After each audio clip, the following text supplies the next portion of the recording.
भगवान श्री कृष्ण जी की जय। आज की कथा भगवान श्री कृष्ण और उनके एक अनन्य भक्त की है। कथा को पूरा पढ़िए, पूरा सुनिए। एक लड़की थी जो कृष्ण जी की अनन्य भक्त थी। बचपन से ही कृष्ण भगवान का भजन करती थी, भक्ति करती थी। भक्ति करते करते बड़ी हो गई।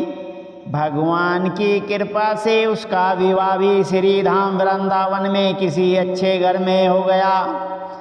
विवाह होकर पहली बार वृंदावन गई, पर नई दुल्हन होने से कहीं जा न सकी और मायके चली गई। और वह दिन भी आया जब उसका पति उसे लेने उसके मायके आया। अपने पति के साथ फिर वृंदावन पहुंच गई। पहुंचते पहुंचते उसे शाम हो गई।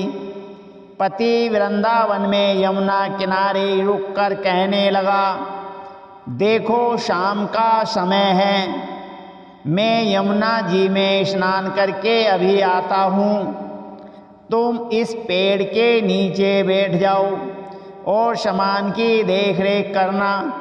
मैं थोड़े ही समय में आ जाऊंगा, यही सामने ही हूँ, कुछ लगे तो मुझे आवाज़ दे देना। इतना कहकर पति चला गया और वह लड़की बैठ गई। अब एक हाथ लंबा घूंघट निकाल रखा है, क्योंकि गांव है, ससुराल है, और वहीं बैठ गई। मन ही मन विचार करने लगी कि देखो ठाकुर जी की कितनी कृपा है। उन्हें मैंने बचपन से भजा और उनकी कृपा से मेरा विवाह भी श्री धाम वृंदावन में हो गया। बोलो श्री धाम वृंदावन की जय। मैं इतने वर्षों से ठाकुर जी को मानती हूँ, परंतु अब तक उनसे कोई रिश्ता नहीं जोड़ा। फिर सोचती है ठाकुर जी की उम्र ही क्या होगी, लगभग 16 वर्ष के होंगे। मेरे पति 20 वर्ष के हैं, उनसे थोड़े से छोटे हैं, इसलिए मेरे पति के छोटे भाई की तरह हुए और मेरे देवर की तरह। तो आज से ठाकुर जी मेरे देवर हुए। अब तो ठाकुर जी से नया संबंध जोड़कर बड़ी प्रसन्न हुई और मन ही मन ठाकुर जी से कहने लगी, देखो ठाकुर जी, आज से मैं तुम्हारी भाभी और तुम मेरे देवर हो गए। अब वो समय आएगा जब तुम मुझे भाभी भाभी कहकर पुकारोगे। इतना सोच ही रही थी, तभी एक 10 से 15 वर्ष का बालक आया और उस लड़की से बोला, भाभी भाभी। लड़की अचानक अपने भाव से बाहर आई और सोचने लगी, वृंदावन में तो मैं नहीं हूँ, ये भाभी भाभी कहकर कौन बुला रहा है। नई थी इसलिए घूंघट उठाकर नहीं देखा कि गांव के किसी बड़े बूढ़े ने देख लिया तो बड़ी बदनामी होगी। अब वह बालक बार बार कहता, पर वह उत्तर न देती। बालक पास आया और बोला, भाभी तनिक अपना चेहरा तो दिखाई दे। अब वह सोचने लगी, अरे ये बालक तो बड़ी जिद कर रहा है, इसलिए कस के घूंघट पकड़कर बैठ गई कि कहीं घूंघट उठाकर देख न ले। लेकिन उस बालक ने जबरदस्ती घूंघट उठाकर चेहरा देखा और भाग गया। थोड़ी देर में उसका पति आ गया। उसने सारी बात अपने पति से कही।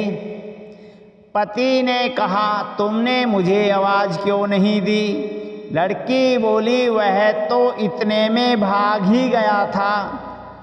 पति बोला, चिंता मत करो, वृंदावन बहुत बड़ा थोड़े ही है, कभी किसी गली में खेलता मिल गया तो हड्डी पसली एक कर दूंगा, फिर कभी ऐसा नहीं कर सकेगा। तुम्हें जहाँ भी दिखे मुझे ज़रूर बताना। फिर दोनों घर गए।